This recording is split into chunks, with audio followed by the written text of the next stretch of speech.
عليكم ورحمة الله وبركاته. ازيكم يا باشمهندسين؟ اخباركم ايه؟ يا رب تكونوا بخير. معكم محمد سعد مهندس مدني من قناة معلومة هندسية لأمنية.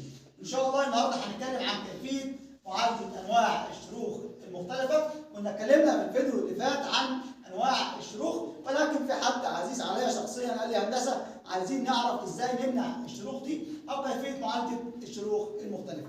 هنتكلم عن كيفيه المعالجه النهارده، بس يا ريت تدعمنا بشير ولايك واشتراك في القناه عشان الكل يستفيد واللي المعلومه مش توصله. اول حاجه يا باشمهندسين، اول نوع من الشروخ هيكون شروخ اللي هي بزاويه 45 زي ما قلنا تظهر لي في حوائط الدور الارضي. الشروخ دي بيكون سببها الهبوط.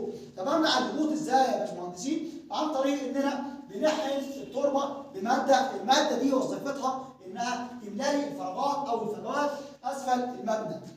ثاني نوع من انواع الشروخ عندي هنتكلم عن كيفيه المعالجه، هو شروخ بيكون سببها زياده التحميل على المبنى.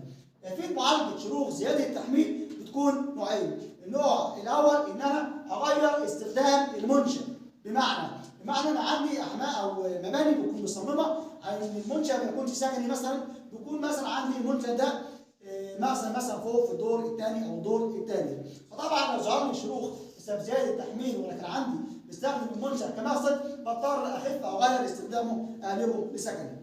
ثاني ثاني حل من معالجه شروخ زياده التحميل هو ان انا ندعم المبنى. عمليه التدعيم دي بتكون عباره عن تدعيم الاعمده بالرمصان والكاميرات وكمان تدعيم القواعد.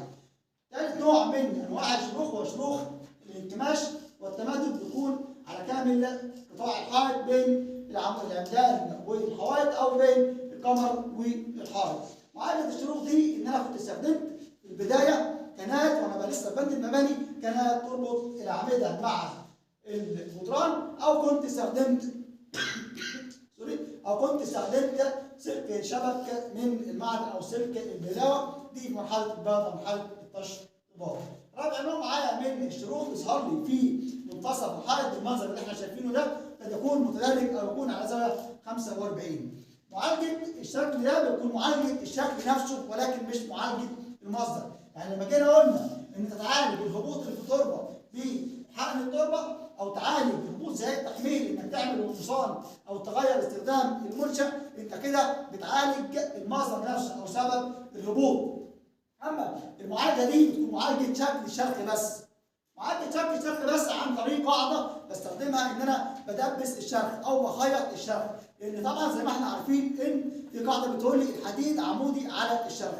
فلو كان عندي الشرخ بالمنظر ده كده من اعلى لاسفل ومن اسفل لاعلى في منتصف الحائط، هضطر اخيطه او ادبسه بايه؟ ادبسه بكنات او بحديد كنات فاي 8، يعني ان ازرع اسقاط موازيه للشرخ وبعدين بضطر ادبس فيها حديد فاي 8 عمودي على الشرخ كده انا بخيطه. ثاني حاجه ان انضف الشرخ، بعد كده ان انا ادهنه بادبوند 165 ماده رابطه. بعد كده بستخدم ماده ملاها اسمها كونتيستوف، الماده دي غير قابله للتمدد او الانكماش، بملى بيها الشرخ كله وبعد كده بضطر اشطب عليه ومفيش اي مشكله.